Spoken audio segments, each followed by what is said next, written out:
وقال النبی صلی اللہ علیہ وسلم اعطیت الشفاعہ۔ حمد و ثنا، تعریفات و کبریائی، بڑائی اور عظمت اللہ ذو الجلال والاکرام رب العالمین احکم الحاکمین کے لیے ہے۔ درود و سلام ہوں سید المرسلین حبیب کبریا جناب محمد الرسول اللہ صلی اللہ تعالی علیہ وآلہ وصحبہ وسلم کی ذات گرامی اقدس و مطہر پر۔ معزز سامعین کرام، آج کی خطبہ جمعۃ المبارک کا عنوان ہے شفاعت النبی صلی اللہ علیہ وسلم اور حصول شفاعت والے اعمال۔ شافع محشر رسول اکرم صلی اللہ علیہ وسلم کی ہستی وہ ہے جو قیامت والے دن حشر کے میدان میں ساری انسانیت کے لیے سفارش کریں گے تو صرف محمد رسول اللہ صلی اللہ علیہ وسلم کریں گے، اور اپنی امت کے لیے بھی آپ صلی اللہ علیہ وسلم سفارش کریں گے، اور اللہ کے ہاں سفارش کرنے والے جتنے بھی لوگ ہیں سب سے پہلے سفارش کرنے والے آپ صلی اللہ علیہ وسلم ہیں۔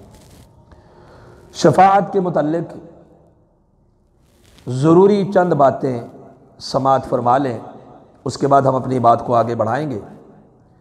پہلی بات تو یہ ہے کہ شفاعت سفارش کے متعلق صحیح نظریہ، برحق نظریہ جو ہے وہ یہ ہے کہ اللہ سبحانہ و تعالیٰ کے فرشتے، انبیاء، مومنین، نیک لوگ، شہداء، قرآن مجید، روزہ، کچھ اعمال، یہ اللہ کے ہاں سفارش کریں گے، لیکن جس کے حق میں سفارش کریں گے اس کے اندر بھی کوالٹی ضروری ہے۔ یہ نہیں اپنی مرضی سے جس کے لیے چاہیں سفارش کر دیں یا جو چاہے سفارش کر لے، ایسا نہیں ہوتا۔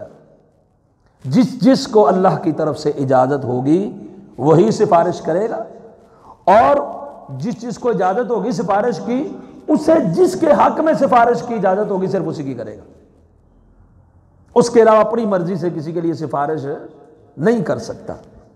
مشرکین مکہ کے اندر شفاعت کے متعلق غلط اور باطل نظریات موجود تھے۔ وہ یہ تھا، اور جو کہ انتہائی افسوسناک بات یہ ہے کہ ہمارے بھی بعض جاہل لوگوں کے اندر ایسے موجود ہیں نظریات، وہ یہ تھا کہ انہوں نے خود ساختہ ہستیاں مقرر کر لی، اور ان خود ساختہ ہستیوں کے متعلق انہوں نے اپنی طرف سے یہ نظریات بلا دلیل کر لیے کہ یہ سفارشی ہے۔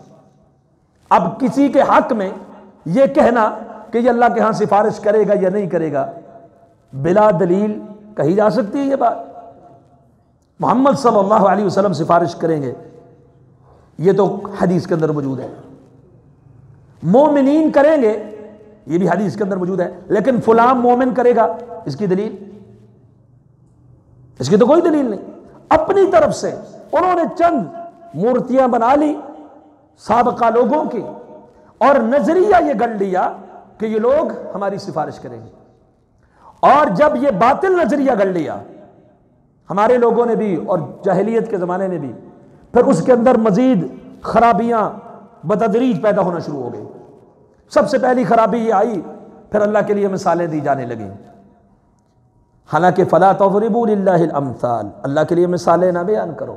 اللہ عام بادشاہوں کی طرح آپ مثال نہیں دے سکتے، اپنی طرح آپ اللہ کے لیے مثال نہیں دے سکتے۔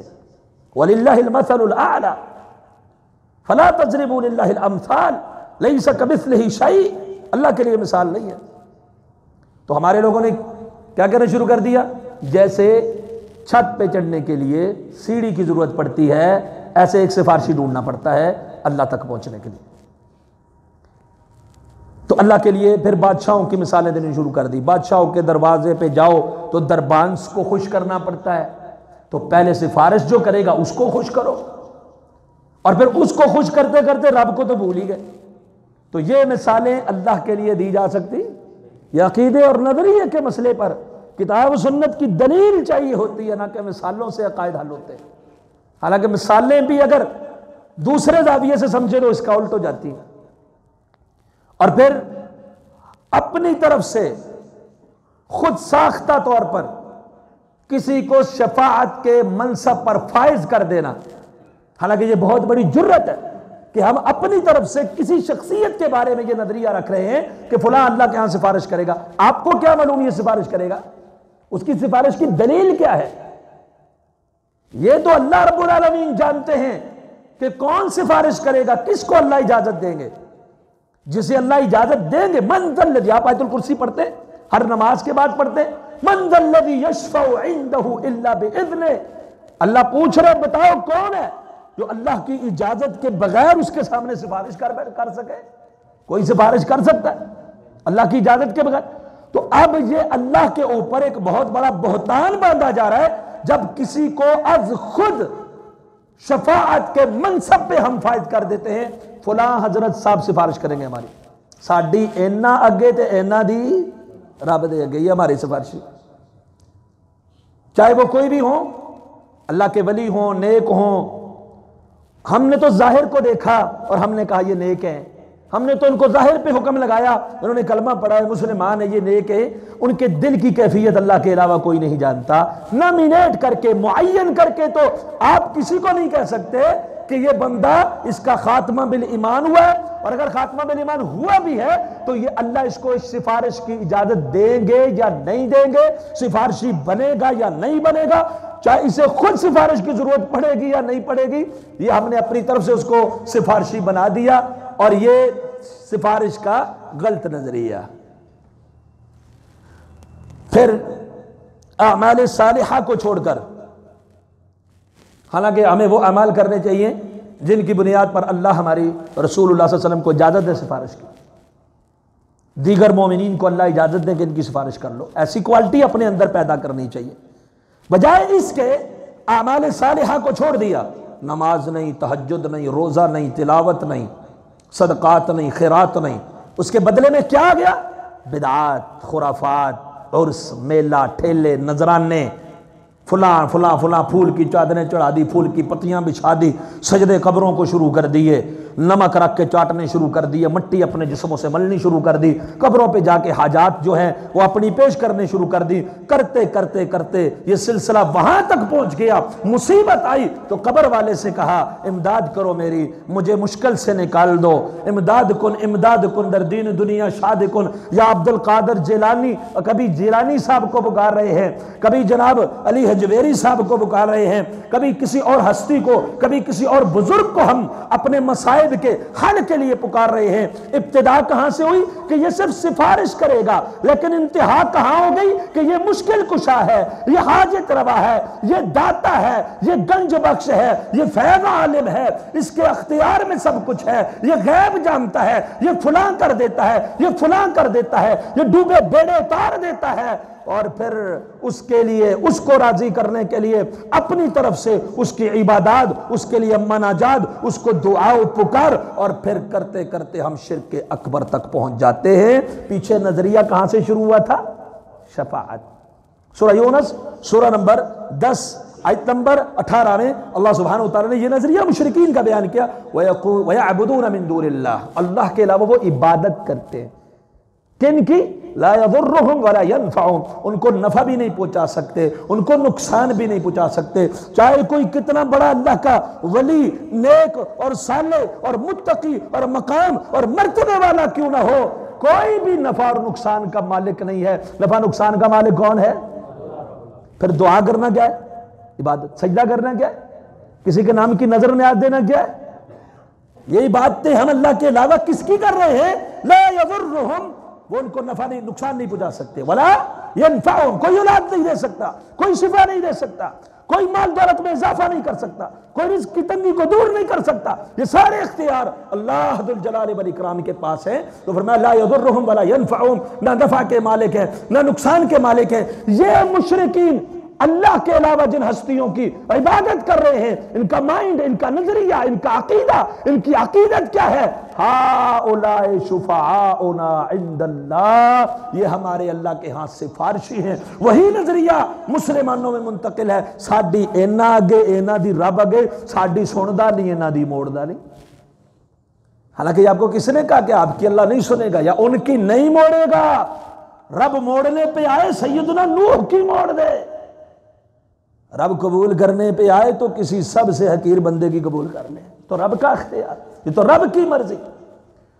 تو پھر اس شفاعت کا یہ غلط عقیدہ، یہ غلط نظریہ ہے۔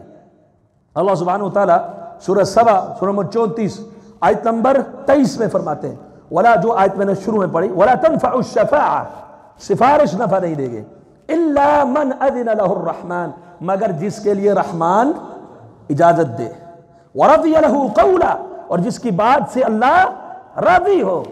اب آیت کے اندر دو مفہوم آگے، اور اس مفہوم کی واضح نصوص بھی قرآن مجید کے اندر کئی آیات موجود ہیں، ابھی وقت نہیں ہے کہ ساری آیات آپ کے سامنے رکھوں۔ ان دونوں کا مفہوم اور مقصد کیا ہے؟ جس کے بارے میں رب راضی اور اجازت دے، راضی ہو کہ اس کے لیے سفارش کرو، وہ سفارشی صرف اسی کی سفارش کرے گا، اور سفارشی کے لیے جب تک رب کی اجازت نہ ہو وہ کسی کی سفارش نہیں کر پائے گا۔ کون رب کے سامنے؟ لا يتکلمون الا من اذن له الرحمن، رحمان کی اجازت کے بغیر سفارش بڑے دور کی بات ہے، کوئی اپنی زبان سے ایک جملہ بھی ادا کر سکتا نہیں کر سکتا۔ پھر اسی نظریے کو ترقی دے کر ہم جب خود ساختہ شفیع کی عبادت کرنے لگ جاتے ہیں تو پھر ہم یہاں تک پہنچ جاتے ہیں کہ ہم سمجھتے ہیں کہ یہ جو سفارشی ہماری سفارش کرے گا نا، جن کے آگے ہماری ہے، رب ان کی موڑتا نہیں ہے، یہ رب ان کے آگے معاذ اللہ مجبور ہے، معاذ اللہ، استغفر اللہ۔ اللہ سبحانہ وتعالی اس کی بات کو ٹال ہی نہیں سکتے، اللہ نے لازمی اس کی سننی ہے، اور اللہ رب العالمین کو اس کے سامنے کمزور کر دیتے، معاذ اللہ، استغفر اللہ۔ یہ بات بہت دور تک نکل جاتی ہے، انسان کو آہستہ آہستہ شرک کے اندھیروں میں لے جاتی ہے۔ تو تین بنیادی باتیں آپ نے یاد رکھنی ہے۔ پہلی بات ہے کہ اللہ سبحانہ وتعالیٰ کی اجازت کے بغیر کوئی سفارش نہیں کر سکتا، سفارش کرنے والے کو جب تک اللہ کی اجازت نہ ہو وہ سفارشی نہیں بن سکتا۔ اور یہ بات اللہ سبحانہ وتعالیٰ نے سورہ بقرہ سورہ نمبر 2 آیت نمبر 255، جسے آپ آیت الکرسی، قرآن مجید کی سب سے عظیم سورہ آیت، من ذا الذی یشفع عندہ الا باذنہ، پڑھتے ہیں نا روز، کون ہے؟ من ذا الذی، کون ہے وہ؟ یشفع، جو سفارش کرے، عندہ، اللہ کے ہاں، الا باذنہ، مگر اس کی اجازت سے، اللہ کی اجازت کے بغیر کوئی سفارش کر ہی نہیں پاتا۔ سورہ یونس سورہ نمبر 10 آیت نمبر 3، ما من شفیع الا من بعد اذنہ، کوئی بھی سفارش نہیں کر سکتا مگر اللہ کی اجازت کے بعد، اللہ کی اجازت کے بعد۔ اور اسی طرح نبی کریم صلی اللہ علیہ وسلم جو شافع محشر ہے، جن کا سفارشی ہونا ہمیں کتاب و سنت سے معلوم ہے، وہ بھی اللہ کی اجازت کے بغیر سفارش نہیں کرے گا۔ وہ حدیث انشاءاللہ آپ آگے سنیں گے، اللہ کی اجازت کے بغیر کوئی سفارش نہیں کر سکتا۔ دوسری بات آپ نے ذہن میں یہ رکھنی ہے، جس کے لیے اللہ اجازت دے دے صرف اسی کے لیے سفارش ہوگی، ہر ایک کے لیے سفارشی سفارش اپنی مرضی سے، اب جتنا مرضی راضی کرے اس کو، جب تک اللہ یہ نہ کہے فلاں فلاں بندے کے حق میں تم سفارش کر سکتے ہو، اسی کی، اس کے علاوہ دوسرے کی سفارش اپنی مرضی سے، چاہے باپ ہی کیوں نہ ہو، بیٹا ہی کیوں نہ ہو، بیوی ہی کیوں نہ ہو، اس کے حق میں کوئی بھی ہستی برگزیدہ چنیدہ اللہ کے ہاں سفارش کر سکتی ہے؟ نہیں کر سکتی۔ اللہ سبحانہ وتعالیٰ نے فرمایا، جیسا کہ میں نے آیت پڑھی، وَلَا تَنْفَعُ الشَّفَاعَةُ إِلَّا لِمَنْ أَذِنَ لَهُ، سورہ سبا سورہ نمبر 34 آیت نمبر 23، سفارش نفع نہیں دے گی مگر جس کے لیے اللہ اجازت دے دے، إِلَّا لِمَنْ أَذِنَ لَهُ، جس کے لیے اللہ اجازت دے دے اسی کے لیے سفارش ہوگی، اس کے علاوہ دوسرے کسی کے لیے سفارش نہیں ہوگی۔ تیسری چیز یہ ہے، جس کے حق میں سفارش ہوگی اس کا مومن شرک سے پاک ہونا ضروری ہے۔ شرک سے پاک نہیں ہوگا، نہ کوئی پیغمبر، نہ کوئی ولی، نہ کوئی صدیق، نہ کوئی شہید، نہ کوئی عمل اس کے لیے سفارش کر سکتا ہے، بالکل قطعا نہیں۔ یہ بات بھی کتاب و سنت کے اندر موجود ہے۔ سورہ توبہ سورہ نمبر 9 آیت نمبر 113، اللہ ذوالجلال والاکرام فرماتے ہیں، ما كان للنبي والذین آمنوا ان يستغفروا للمشرکین ولو كانوا اولی قربى، نبی اکرم صلی اللہ علیہ وسلم کے لیے یہ جائز ہی نہیں، ایمان والوں کے لیے یہ جائز ہی نہیں کہ وہ جو اللہ کے ساتھ شرک کرتے ہیں ان کے لیے بخشش کی دعا کریں، جائز ہی نہیں ہے، اگرچہ ان کے رشتہ دار ہی کیوں نہ ہو۔ اب سورہ ہود سورہ نمبر 11 آیت نمبر 45-47، آپ نے واقعہ دروس قرآن جو عشاء کے بعد ہوتا ہے اس میں سنا ہے، حضرت نوح علیہ السلام نے سفارش کی اپنے بیٹے کے لیے، رب نے قبول کی؟ کیا کہا؟ یا نوح انہ لیس من اہلک انہ عمل غیر صالح، نوح اس کے لیے اجازت آپ کو نہیں ہے، اس کے لیے آپ کو اجازت نہیں ہے سفارش کرنے کی۔ نبی کریم صلی اللہ علیہ وسلم نے عبداللہ بن ابی رئیس المنافقین کے لیے دعا مانگی کہ نہیں مانگی؟ قرآن نے ذکر کیا سورہ توبہ، استغفر لہم او لا تستغفر لہم ان تستغفر لہم 70 مرہ فلن یغفر اللہ لہم۔ اے امام کائنات، نبی علیہ السلام ساری کائنات کے امام ہیں، اولاد کے، ساری آدم کی اولاد کے سردار ہیں، ان کو اللہ یہ مخاطب کر کے کہہ رہے ہیں آپ اس کی بخشش کی دعا مانگیں۔ بخشش کی دعا مانگنا کیا ہے؟ سفارش، اے اللہ اس کو معاف کر دے، مانگے یا نہ مانگے، 70 بار بھی مانگے میں نے معاف۔ اب اللہ کیا فرما رہے ہیں اپنے پیغمبر کو؟ آپ بے شک مانگیں لیکن میں نے معاف نہیں کرنا۔ نبی علیہ السلام نے مانگ بھی، حضرت عمر نے کہا اللہ کے رسول نہ استغفار نہ کرے اس کے لیے۔ اللہ کے رسول صلی اللہ علیہ وسلم نے فرمایا اللہ نے مجھے اختیار دیا ہے، مانگو یا نہ مانگو لیکن میں نے نہیں معاف کرنا، اختیار دیا ہے۔ اللہ نے دوسری آیت نازل کر دی، وَلَا تُصَلِّ عَلَىٰ أَحَدٍ مِّنْهُمْ مَاتَ أَبَدًا، میرے حبیب آج کے بعد آپ نے جنازہ ہی نہیں پڑھنا، آپ نے تو ان کی قبر پہ بھی نہیں کھڑے ہونا۔ اب آپ کو سفارش کرنے کی بھی اجازت۔ اب پیغمبر نے عبداللہ بن ابی کو اپنا کرتا دیا، جنازہ پڑھایا، استغفار کی دعا کی۔ کیوں؟ اللہ نے ابھی تک منع نہیں کیا ہوا تھا، جب منع کیا پھر تو نہیں کیا نا کچھ بھی، تب اللہ نے پیغمبر کی سفارش کو قبول کیا۔ یہ پھر کس نظریے سے ہم کہتے ہیں ساڈی سندا نہیں اونا دی موڑدا نہیں؟ نبی نوح نے کیا اپنے بیٹے کے لیے، رب نے سنی۔ حضرت ابراہیم نے اپنے والد کے لیے کی، رب نے سنی۔ صحیح بخاری کی حدیث ہے، رب نے کہا دیکھو ایک بجو کی شکل میں بنا دیا، گھسیٹ کر فرشتے جہنم میں لے جا رہے ہیں۔ حضرت ابراہیم علیہ السلام کی سفارش کو اللہ نے قبول نہیں کیا۔ تو پہلے یہ تیسری بات اپنے ذہن نشین کر لیجئے، جب تک اللہ سبحانہ و تعالی اجازت نہیں دے دیتے کسی کے لیے اس وقت تک آپ اس کے لیے سفارش نہیں کر سکتے، اور جب تک بندہ شرک سے پاک نہیں ہوتا کوئی ہستی بھی اس کے لیے سفارش نہیں کر سکتی۔ سفارش کرے بھی تو رب سفارش کو قبول کرتے نہیں۔ صحیح مسلم کے اندر حدیث نمبر 199 ہے، نبی کریم صلی اللہ علیہ وسلم نے فرمایا لِكُلِّ نَبِيٍ دَعْوَةٌ مُسْتَجَابَةٌ، ہر نبی کے لیے ایک دعا ہوتی ہے جو دعا اللہ کی بارگاہ میں قبول ہو جاتی ہے۔ یعنی ایک دعا ہر پیغمبر کو اللہ نے ایسی دی ہوتی ہے کہ آپ یہ دعا مانگیں ہر حال میں آپ کی یہ دعا قبول کر دی جائے گی۔ ہر نبی نے اس دعا کو مانگ لیا، کسی نے کیا مانگا کسی نے کیا مانگا، ہر نبی نے اس ایک دعا کو جو لازماً قبول ہونے والی ہے، اللہ کی طرف سے دیا جانے والا ہے، وہ مانگ لیا۔ میں نے اس کو مؤخر کر دیا، میں قیامت والے دن مانگوں گا سفارش کر کے اپنی امت کی۔ وہ جو اللہ نے ہر حال میں ماننی ہے نا، اللہ نے خود اختیار دیا ہوا ہے کہ ایک دعا آپ کی قبول ہوگی، وہ میں نے آخرت کے لیے چھوڑ دی کہ میں سفارش میں وہ دعا کر لوں گا۔ آگے رسول اللہ صلی اللہ علیہ وسلم کا فرمان سنیے، نبی کریم صلی اللہ علیہ وسلم نے فرمایا فَهِيَ نَائِلَةٌ مَن مَاتَ مِنْهُمْ لَا يُشْرِكُ بِاللَّهِ شَيْئًا۔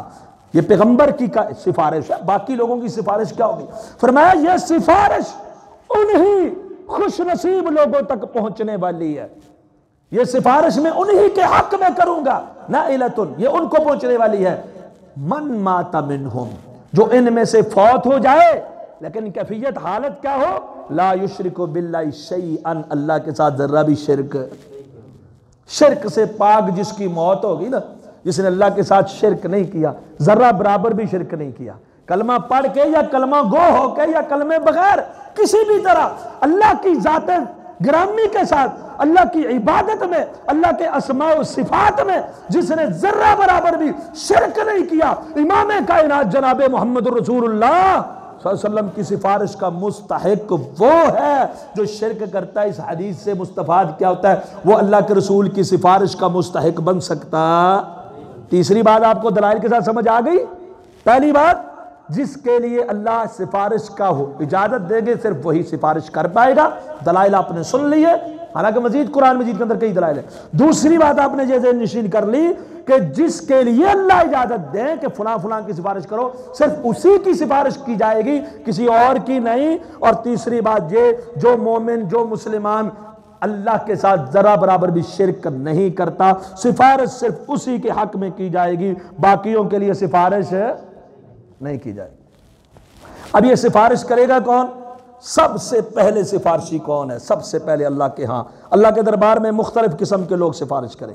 انبیاء، ملائکہ، مؤمنین، قرآن، سورہ بقرہ، آل عمران، سورہ ملک، روزہ، دیگر کے یہ اعمال، یہ اللہ کے ہاں کیا کریں گے؟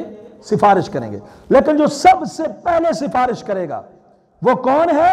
4308 نمبر حدیث ہے سنن ابن ماجہ میں۔ امام کائنات جناب محمد الرسول اللہ صلی اللہ علیہ وسلم نے فرمایا، ابو سعید خدری رضی اللہ عنہ اس کے راوی ہیں، فرماتے انا سید ولد آدم ولا فخر، مجھے اس بات پر کوئی فخر نہیں ہے لیکن میں ساری آدم کی اولاد کا سردار ہوں۔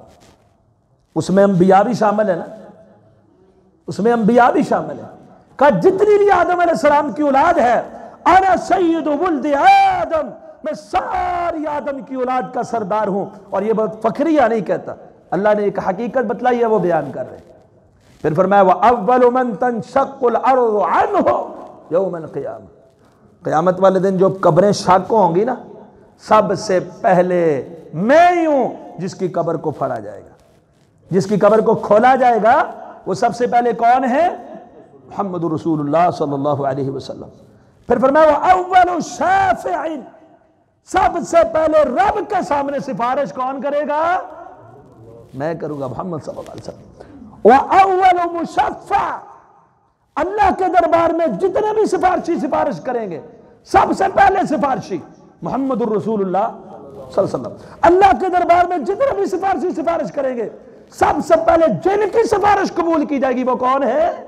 محمد الرسول اللہ صلی اللہ علیہ وسلم۔ سب سے پہلے سفارشی بھی آپ، سب سے پہلے جن کی سفارش کو قبول کیا جائے گا وہ بھی آپ۔ اور اسی طرح صحیح مسلم کے اندر حدیث نمبر 521 ہے، اللہ کے رسول صلی اللہ علیہ وسلم نے اپنی خاصیت بیان کی، میں اعطیت خمسا لم یعطہن احد قبلی، مجھے 5 چیزیں اللہ کی طرف سے عنایت کی گئی ہیں جو مجھ سے قبل کسی نبی کے لیے خاص نہیں تھی۔ مجھ سے پہلے جو بھی نبی آتا ایک قوم اور ایک وقت کے لیے آتا، مجھے اللہ نے ہر سرخ سفید کی طرف بھیجا ہے، ہر ایک کے لیے، یعنی ہر، اس سے مراد ہر ایک کے لیے، پوری کائنات کے لیے، صرف ایک عرب کے لیے نہیں، عجم و عرب، ہر پوری دنیا کے لیے، اور قیامت تک آنے والے آخری انسان کے لیے اللہ سبحانہ وتعالیٰ نے کس کو بھیجا ہے؟ محمد الرسول اللہ صلی اللہ علیہ وسلم۔ یہ رسول اللہ صلی اللہ علیہ وسلم کی صرف خاصیت ہے، اس سے پہلے کسی نبی کو یہ حاصل نہیں ہوئی۔ دوسری خاصیت فرمائی احلت لی الغنائم، میرے لیے اللہ نے مال غنیمت کو حلال کیا، مجھ سے پہلے کسی نبی کے لیے مال غنیمت حلال نہیں تھا۔ جب جنگ ہو جائے کافروں کے ساتھ، کافروں کا جو مال ہاتھ لگ جائے وہ مال غنیمت ہے۔ پہلی قوموں میں، پہلے انبیاء کی شریعتوں میں وہ مال جائز نہیں تھا استعمال کرنا، لیکن محمد صلی اللہ علیہ وسلم کی شریعت میں یہ مال کیا ہے؟ مال غنیمت جائز ہے۔ یسألونک عن الانفال، قرآن مجید نے سورہ انفال میں اس کے احکام بھی بیان کیے۔ یہ رسول اللہ صلی اللہ علیہ وسلم کا خاصہ ہے۔ تیسرا خاصہ جعلت لی الارض مسجدا وطہورا، اللہ سبحانہ وتعالیٰ نے میرے لیے ہر زمین کے ہر حصے کو سجدے کی جگہ اور طہارت والی بنا دیا ہے۔ پہلے لوگوں کی عبادت گاہ مخصوص، صرف انہی میں آپ نے عبادت کرنی ہے، باہر آپ کی نماز نہیں ہوگی۔ میرا امتی جس جگہ پر بھی ہو اور نماز کا وقت ہو جائے وہ وہاں نماز پڑھے، اس کی نماز اللہ کے ہاں مقبول ہے۔ آپ سفر پہ ہیں، سامنے کوئی مسجد نہیں آپ کو ملی، آپ کسی بھی زمین پہ مصلی بچھا کے نماز پڑھتے تو آپ کی نماز قبول ہے۔ آپ کو معبد خانے میں جانے کی لازمی طور پر ضرورت اس وقت نہیں ہے، ویسے تو جماعت میں آنا، مسجد میں آنا ہے تو ضروری ہے، لیکن ساری زمین اللہ نے پاک کی ہوئی ہے، صرف ایک خاص مقام پر آپ کی عبادت نہیں، ہر جگہ پہ ہو سکتی۔ اور چوتھی چیز نصرت بالرعب مسیرۃ شہر، دشمن 1 مہینے کی مسافت پہ بھی ہو، اللہ نے اس کے دل میں محمد صلی اللہ علیہ وسلم کا رعب ڈالا ہوا۔ 1 مہینہ جتنا لمبا سفر کر کے بندہ پہنچے نا جس جگہ پہ، 1 مہینے بعد اتنا دور اگر کوئی دشمن رسول بیٹھا ہوا ہے، نبی علیہ الصلوۃ والسلام کا خوف اس کے دل میں ہوگا، اتنا رعب اللہ نے عطا فرمایا۔ اور 5ویں چیز وَأُعْطِيتُ الشَّفَاعَةَ، اللہ نے مجھ کو شفاعت دے دی۔ اللہ نے یہ خاص کیا دی؟ شفاعت دی۔ اللہ سبحانہ وتعالیٰ نے مجھے شفاعت دی، میں سب کے لیے سفارش کروں گا۔ تو سب سے پہلی جو آپ کی سفارش ہوگی وہ ساری انسانیت کے لیے ہوگی، کل لوگوں کے لیے ہوگی۔ صحیح مسلم کے اندر یہ حدیث ہے، حدیث نمبر 193۔ صحیح بخاری کے اندر حدیث ہے، حدیث نمبر 4476، لمبی حدیث ہے۔ میں اختصاراً بیان کروں گا. سیدنا انس بن مالک رضی اللہ عنہ بیان کرتے ہیں قیامت والے دن جب سارے لوگ جمع ہوں گے تو اللہ کی طرف سے لوگوں کے دلوں میں یہ بات ڈال دی جائے گی کہ آج اللہ ذوالجلال والاکرام جلال کے اندر ہیں، غضب کے اندر ہیں، جو اس سے پہلے نہ کبھی ہوئے نہ بعد میں کبھی ہوں گے. تو اللہ رب العالمین آسانیاں فرمائیں، فیصلہ شروع کر دیں. تو سارے لوگوں کے دلوں میں یہ بات ڈالی جائے گی. وہ ابو البشر سیدنا آدم صلاۃ اللہ علیہ ان کے پاس جائیں گے اور کہیں گے انت ابو الخلق، آپ ساری انسانیت کے باپ ہیں. خلقک اللہ بیدہ، اللہ نے آپ کو اپنے ہاتھوں سے پیدا کیا اور اللہ نے فرشتوں کو حکم دے کے آپ کو سجدہ کروایا. آپ سفارش کیجئے، اللہ حساب و کتاب شروع کر دے. یہ سختی، یہ معاملہ ٹل جائے ہمارے لیے، حشر کی جو سختی ہے. سیدنا آدم علیہ السلام کیا فرمائیں گے؟ نہیں، یہ میں نہیں کر سکتا. پھر اپنی غلطی دہرائیں گے، وہ جو اللہ نے پہلے ہی معاف کر دی کہ میں نے ایک درخت کھا لیا تھا. وہ کون سا درخت تھا یہ اللہ ہی جانتے ہیں. وہ کھا لیا تھا جنت میں، اللہ نے منع کیا تھا. آج مجھے وہ یاد آ رہا ہے. ایسا کرو نوح علیہ السلام کے پاس جاؤ، کیونکہ جب شرک شروع ہوا حضرت نوح علیہ السلام سب سے پہلے توحید کی دعوت کے لیے آئے. ویسے پہلے پیغمبر حضرت آدم علیہ السلام ہے، لیکن شرک نہیں تھا. شرک شروع ہوا نوح علیہ السلام کے دور میں. سب سے پہلے شرک کی تردید کے لیے جو پیغمبر آئے وہ کون ہے؟ سیدنا نوح علیہ السلام. کہا نوح علیہ السلام کے پاس جاؤ. نوح علیہ السلام کے پاس جائیں گے. اسی طرح سارے لوگ ان کو بھی کہیں گے، وہ کہیں گے کہ مجھے اپنے بیٹے کی یہ جو دعا کی تھی نا سفارش، وہ یاد آ رہی ہے. ایسا کرو ابراہیم علیہ السلام کے پاس جاؤ. ابراہیم علیہ السلام کے پاس آئیں گے. ابراہیم علیہ السلام کہیں گے ایسا کرو تم آج موسیٰ کلیم کے پاس جاؤ، کیونکہ اللہ نے ان سے کلام کیا ہے، وہ کلیم اللہ ہے. وہ کلیم کے پاس آئیں گے. کلیم کہیں گے روح اللہ کے پاس چلے جاؤ. حضرت عیسیٰ کے پاس لوگ آئیں گے. روح اللہ کہیں گے حبیب اللہ کے پاس چلے جاؤ. امام کائنات جناب محمد الرسول اللہ صلی اللہ علیہ وسلم کے پاس چلے جاؤ. لوگ محمد صلی اللہ علیہ وسلم کے پاس آئیں گے. نبی کریم صلی اللہ علیہ وسلم. اب یہاں پر وہ بات بھی ذہن میں رکھیے کہ جو میں نے پہلے کی تھی، امام کائنات جناب محمد الرسول اللہ صلی اللہ علیہ وسلم کو اللہ نے خاص طور پر شفاعت کا حق دیا ہے، لیکن آپ اللہ کی اجازت کے بغیر سفارش نہیں کریں گے. کہا میں جاؤں گا، میں سب سے پہلے اجازت طلب کروں گا. اللہ مجھے اجازت دے گا، سفارش اب نہیں ہو رہی، سجدے میں گر جاؤں. کتنی دیر سجدہ؟ جتنی دیر رب چاہے میں سجدے میں رہوں گا، سجدے کے اندر پڑا رہوں گا. اور اللہ فرمائیں گے ارفع رأسک، اپنے سر کو اٹھائیے، اپنے سر کو اٹھائیے. قل یسمع، آپ بات کیجئے، آپ کی بات کو سنا جائے گا. ابھی بات نہیں کی کہ کیا کیوں آیا، اللہ کو تو پتہ ہے، لیکن ابھی سفارش نہیں کی. اللہ آپ اجازت دے رہے ہیں سجدے میں پڑے ہوئے پیغمبر کو اٹھیے، کہیے کیا کہنا چاہتے ہو، آپ کی بات کو سنا جائے گا. وَسَلْ تُعْتَ، آپ سوال کیجئے آپ کو دیا جائے گا. وَاشْفَعْ تُشْفَعْ، سفارش کرو، آپ کی سفارش کو قبول کیا جائے گا. نبی کائنات صلی اللہ علیہ وسلم سفارش کریں گے، سفارش کریں گے. اب اللہ تعالیٰ جہنم سے لوگوں کو نکالیں گے، آسانیاں ہو جائیں گی. اللہ کے رسول صلی اللہ علیہ وسلم نے فرمایا کہ پھر میں سجدے میں گر جاؤں گا اور اللہ کی ان الفاظ میں حمد کروں گا جو ابھی سے نہیں معلوم. اس وقت اللہ الہام کریں گے مجھے، اس وقت اللہ مجھے الہام کریں گے کہ ان الفاظ کے ساتھ تعریف کرو. میں ان الفاظ کے ساتھ حمد اور ثنا بیان کروں گا. پھر اللہ جہنم سے آزاد کریں گے. پھر سجدے میں گر جڑوں گا. پھر اللہ کہیں گے آپ دیکھو. تو پھر میں کہوں گا اللہ جہنم میں اب کوئی بھی نہیں بچا سوائے ان کے جنہیں قرآن نے روکا ہوا ہے. جنہیں قرآن نے روکا، مطلب جنہیں قرآن نے کہہ دیا یہ ہمیشہ جہنمی ہے، ان کو چھوڑ کے باقی کوئی بچا.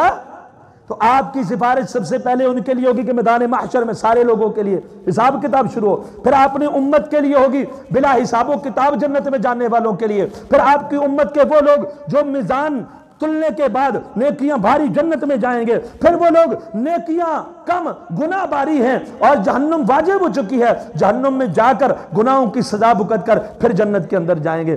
اللہ کے رسول صلی اللہ علیہ وسلم ایسے لوگوں کے لیے کیا کریں گے؟ سفارش کریں. تو یہ نبی اکرم صلی اللہ علیہ وسلم کی سفارش ہے. اور یہ سفارش صرف مومنین کے لیے نہیں ہوگی کہ جو متقی پرہیزگار ہیں ان کے لیے تو ہی ہوگی، جو گنہگار بھی ہیں ان کے لیے بھی سفارش ہوگی. گنہگاروں کے لیے بھی اللہ کے رسول صلی اللہ علیہ وسلم کی سفارش ہوگی. جیسا کہ رسول اللہ صلی اللہ علیہ وسلم نے فرمایا، جامع سنن ترمذی کے اندر حدیث نمبر 4310 ہے. اللہ کے رسول صلی اللہ علیہ وسلم نے فرمایا ان شفاعتی یوم القیامت لأہل الکبائر من امتی، میری سفارش، میری شفاعت میری امت کے کبیرہ گناہ کرنے والوں کے لیے ہوگی. جو لوگ کبیرہ گناہ کے مرتکب ہیں نا، اللہ کے حبیب صلی اللہ علیہ وسلم ان کے لیے بھی جو ہے سفارش کریں گے۔ لیکن کبیرہ گناہوں میں ہر گناہ اللہ معاف کر دیں گے، شرک کو اللہ نے معاف کرنا، اور شرک کرنے والے کے لیے اللہ کے رسول نے سفارش کرنی نہیں کرنی۔ یہ بات بھی خود رسول اکرم صلی اللہ علیہ وسلم نے فرمائی، ابن ماجہ کے اندر حدیث نمبر 4317 ہے، اور سنن جامع ترمذی کے اندر بھی یہ حدیث موجود ہے، 2441 نمبر 2441 نمبر حدیث جامع ترمذی کی۔ نبی کریم صلی اللہ علیہ وسلم نے فرمایا، عوف بن مالک اشجعی فرماتے ہیں، اتدرون ما خیرنی ربی اللیلہ، تم جانتے ہو آج رات کو میرے اللہ ذو الجلال نے مجھے کس بات کا اختیار دیا؟ اللہ تعالیٰ نے تم جانتے ہو مجھے کس بات میں اختیار دے دیا؟ کہا کس بات میں اختیار دیا؟ اللہ کے حبیب صلی اللہ علیہ وسلم نے فرمایا اللہ تعالیٰ نے مجھے 2 باتوں میں چناؤ کا اختیار دے دیا۔ ایک بات یہ ہے، آپ کی آدھی امت کو میں جنت میں داخل کر دوں گا، یا آپ یہ اختیار کریں کہ آپ کی آدھی امت جنت میں جائے گی، یا آپ یہ پسند کریں قیامت والے دن سفارش کر لیں۔ اب نبی اکرم صلی اللہ علیہ وسلم کے سامنے 2 چیزیں رکھی گئی، آپ چاہیں تو آپ کی آدھی امت جنت میں جائے گی، اور آپ چاہیں تو آپ قیامت والے دن سفارش کر لینا، پھر سفارش کے بعد دیکھتے ہیں کتنے جنت میں جاتے ہیں۔ نبی علیہ السلام نے کیا اختیار کیا؟ کیا اختیار کیا؟ فاخترت الشفاعہ، میں نے سفارش کو اختیار کر لیا کہ اللہ میں سفارش کو اختیار کرتا ہوں، میں قیامت والے دن سفارش کروں گا۔ آدھے تو پھر بات ختم ہو جاتی نا آدھی کی، پھر ہم کس بات کی مولی ہوتے ہیں۔ اللہ کے رسول نے اپنی امت کے لیے کتنا خیال رکھا، کہا سفارش کا اختیار چاہیے، میں سفارش کروں گا، رب نے دے دیا۔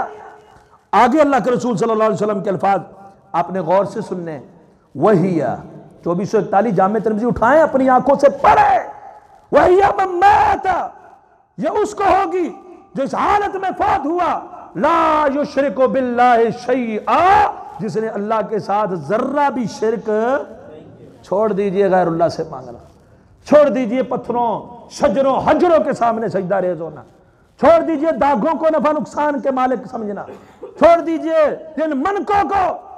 اگر آج دنیا میں شرک کے دائی بنے، شرک کی ترویج کی، شرک ہمارے رگ و ریشہ میں رس بچ چکی، محمد کریم صلی اللہ علیہ وسلم کی سفارش کا جو اللہ نے ان کو اختیار دیا ہے وہ ہم تک پہنچنے والی، اللہ کے رسول ہماری سفارش نہیں کریں گے۔ چاہتے ہیں حبیب کائنات سفارش کرے، محبوب ہے ہمارے، ہم محبت کرتے ہیں، محبت میں ہر کچھ کرنے کے لیے تیار ہیں، ماں باپ، مال دولت، جان، ہر چیز محمد کریم صلی اللہ علیہ وسلم پر قربان کرنے کا جذبہ رکھتے ہیں۔ محمد صلی اللہ علیہ وسلم کے دین کو فالو نہیں کریں گے تو فائدہ ہوگا؟ توحید اپنا لے، توحید، شرک اتنا بھی آ گیا، ذرے جتنا بھی آ گیا، تھوڑا سا بھی آ گیا، معافی نہ مانگی، مر گئے، موت اس حالت میں ہوئی کہ اللہ کے ساتھ کسی کو شریک ٹھہرایا ہوا تھا۔ اللہ کے حبیب نے فرمایا پھر سفارش پہنچنی، پھر میں نے سفارش کرنی، اللہ نے رسول اللہ کو اجازت ہی نہیں دینی شرک کرنے والے کے لیے۔ اس لیے کیا کرنا ہے؟ شرک سے بچنا ہے۔ قرآن کا ترجمہ پڑھ لو، قرآن مجید کا ترجمہ، آپ کو شرک اور توحید کی سمجھ آ جائے گی۔ نہ سنو کسی سنی کی، وہابی کی، ایرے کی، غیرے کی، کسی کی بھی نہ سنو، قرآن پڑھ لو، سمجھ لو، سن لو، محمد کریم صلی اللہ علیہ وسلم کا فرمان پڑھ لو، آپ کو توحید اور شرک کی کم از کم سمجھ آ جائے گی۔ اللہ کے رسول صلی اللہ علیہ وسلم نے فرمایا، صحیح بخاری کے اندر حدیث نمبر 99 ہے، سید الفقہاء والمحدثین حضرت ابو ہریرہ رضی اللہ عنہ نے پوچھا اللہ کے حبیب من اسعد الناس بشفاعتک یوم القیامہ، غور کیجئے گا کون سا سعادت مند آدمی ایسا ہے جو قیامت والے دن آپ کی سفارش کا مستحق ہوگا؟ نبی صلی اللہ علیہ وسلم نے فرمایا ابو ہریرہ مجھے گمان تھا کہ یہ سوال تم مجھ سے کرو گے، کیوں؟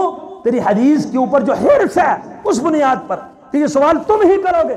صلی اللہ سعد الناس بشفاعت یوم القیامہ من قال لا الہ الا اللہ خالصا من قلبہ ونفسہ، جس نے دل اور جان سے لا الہ الا اللہ پڑھ لیا، میری سفارش کا وہ خوش نصیب سعادت مند ہے جسے میری سفارش پہنچے گی۔ لا الہ الا اللہ کا کیا مطلب ہے؟ اللہ کے بغیر کوئی عبادت کے لائق، دعا کے لائق ہے کوئی کہ کسی سے اولاد مانگی جائے، کسی سے شفا مانگی جائے، کسی کو سجدہ کیا جائے، کسی کو نفع کا مالک سمجھا جائے، کسی کو نقصان کا مالک سمجھا جائے، کسی کو مختار کل سمجھا جائے، کسی کو حاجت روا، مشکل کشا، بگڑی بنانے والا سمجھا جائے؟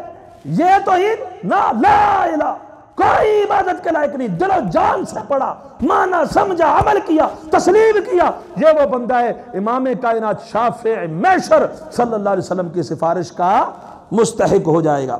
اور پھر کچھ اعمال ایسے ہیں، وقت ہو گیا، بس 1-2 منٹ میں آپ کے سامنے 2-3 اعمال رکھ لیتا ہوں۔ اللہ کے رسول صلی اللہ علیہ وسلم نے فرمایا ہے، جامع صحیح البخاری کے اندر حدیث نمبر 614 ہے، من سمع النداء، جس نے اذان سنی۔ اذان آپ کتنی بار سنتے ہیں دن میں؟ 5 بار، 5 بار اذان سنتے ہیں۔ نبی علیہ السلام نے فرمایا جس نے اذان سنی اور اذان سننے کے بعد کہا اللہم رب هذه الدعوة التامة والصلاة القائمة آت محمدا الوسيلة والفضيلة وابعثه مقاما محمودا الذي وعدته حلت له شفاعتي، جو یہ الفاظ پڑھے گا میری شفاعت اس کے لیے وہ میری سفارش کا مستحق بن جائے گا۔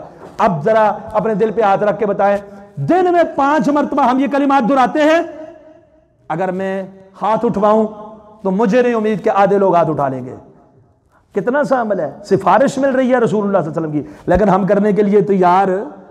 اذان سنیے، اذان سننے کے بعد درود پڑھیے، اور پھر رسول اللہ صلی اللہ علیہ وسلم نے فرمایا، صحیح مسلم کے اندر حدیث ہے 1374، آپ نے فرمایا جو مدینہ کے اندر فوت ہوا، مدینہ کے اندر فوت ہوا اور مدینہ میں رہتے ہوئے جن مشکلات اور مصائب کا انہیں سامنا کرنا پڑا اس نے صبر کیا، کنت لہ شفیعا او شہیدا، میں اس کے لیے یا سفارشی بنوں گا یا گواہ بنوں گا، کب؟ قیامت والے دن۔ اسی لیے سیدنا عمر رضی اللہ عنہ، صحیح بخاری کی حدیث ہے 1890 نمبر روایت ہے صحیح بخاری میں، کہا کرتے تھے اللہم ارزقنی شہادتا فی سبیلک، اللہ مجھے اپنی راہ میں شہادت عطا فرما، وجعل موتی فی بلد رسولک، اللہ مجھے رسول کے شہر مدینہ میں موت عطا فرما۔ اللہ نے دعا قبول کر لی کہ نہیں کر لی؟ مصلی رسول پہ، مصلی رسول پہ شہادت بھی دے دی، امامت کرواتے ہوئے، اور شہر بھی کون سا دے دیا؟ محمد رسول اللہ صلی اللہ علیہ وسلم کا شہر بھی دے دیا۔ اللہ نے دعا قبول کر لی۔ تو اس لیے سب سے پہلی چیز ہے جو رسول اللہ صلی اللہ علیہ وسلم کی سفارش کا، شفاعت کا مستحق بناتی ہے، وہ کون سی چیز ہے؟ توحید۔ فَإِنَّ نَائِلَةٌ مَّن مَّاتَ لَا يُشْرِكُ بِاللَّهِ شَيْئًا، کون سی چیز ہے؟ جو دل و جان سے پڑھے لا الہ الا اللہ۔ کون سی چیز ہے؟ اذان سننے کے بعد اذان کی دعا۔ کون سی چیز ہے؟ مدینے میں کوشش کرے رہنے کی اور وہاں پر اسے موت آئے، اور پھر اللہ سے دعا بھی مانگ سکتا ہے۔ دیگر بھی کچھ اعمال ہیں، ابھی وقت نہیں ہے۔ قولوا قولی ھذا استغفر اللہ لی ولکم ولسائر المسلمین والحمد للہ رب العالمین۔